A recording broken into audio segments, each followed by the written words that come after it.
Hey guys! Welcome back. So last month, I sold my Nova Y90 and got myself a bit of an upgrade and bought the Nova 12 SE. Kaso lang, nung ginagamit ko na siya, I started to notice some problems. Napansin ko na medyo mabagal mag-open yung mga Google apps na in-install ko. And may konting delay din yung mga notifications. May mga apps ako na gumagana naman before with my Y90. Pero it keeps on crashing now with my Nova 12 SE, which doesn't make sense kasi nga, this is way more powerful. So I did some research, tried a couple of things, and finally found a better way on how to install the Google Play Store and make Google Apps run smoothly on your Huawei phone.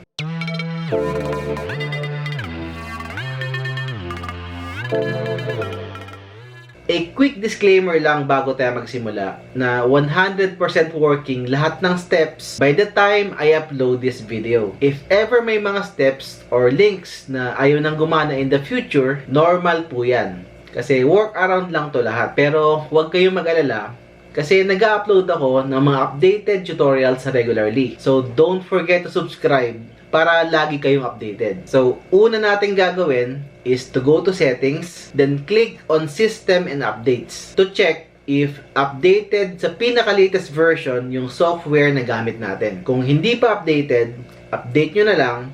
Then, pag okay na, let's open our Huawei App Gallery, then search for MicroG. Actually, we would need to install both MicroG Service and MicroG Companion. Pero pag dinownload mo yung MicroG Service, magda-download na rin automatically itong MicroG Companion. Pag tapos na, swipe up and then go back to settings. Click on apps and then type nyo lang yung MicroG. And then lalabas na yung MicroG Service and MicroG Companion. I-click na muna natin yung MicroG Services. Dito sa permissions, i-click lang natin to isa-isa. Then click on allow. These are all necessary to keep our system working smoothly. Okay, pag tapos na, go back and do the same thing with MicroG Companion. Click on location and then select allow. Pag okay na, let's go back to the home screen and then open the Huawei App Gallery. Sa search box, type nyo naman Gbox. Then click on install. Well, if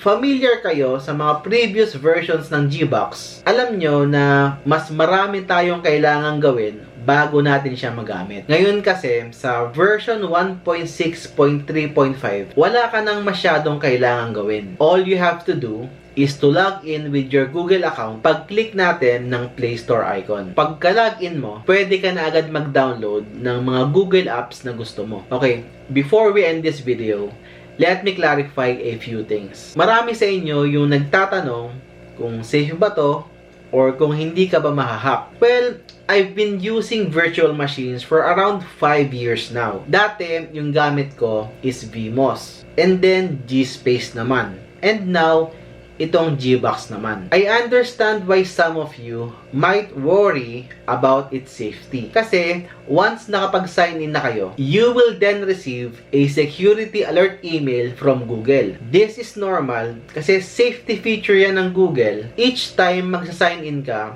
using a new device. Sa case natin, since we're using a virtual machine, iba yung nagre-register na device kaysa sa actual unit natin. And the reason is, Gbox is a virtual machine and it serves as a proxy for our device to bypass the restrictions. Next naman is, baka maraming magtanong kung para saan nga ba si MicroG.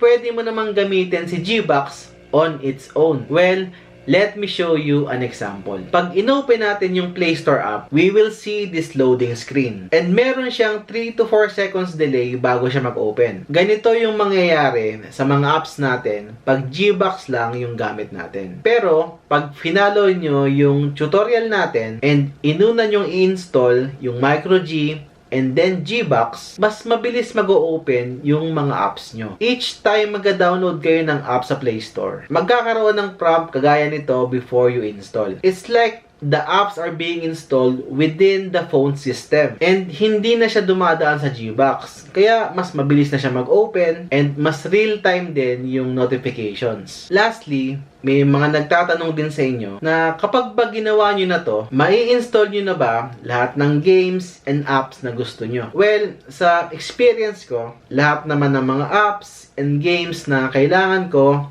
na i-install ko. Kasama na dyan yung mga payment apps like Maya and GCash, shopping apps like Shopee and Lazada, and social media apps like Facebook, TikTok, and Instagram. Pero, hindi naman tayo pare-pareho ng mga apps na ginagamit. So, there's a possibility na may mga apps pa rin na hindi available. So, that concludes our tutorial. And I hope nakatulong sa inyo. If you have questions or suggestions, leave a comment down below and I'll make sure to reply. So, that's it. See you on the next one.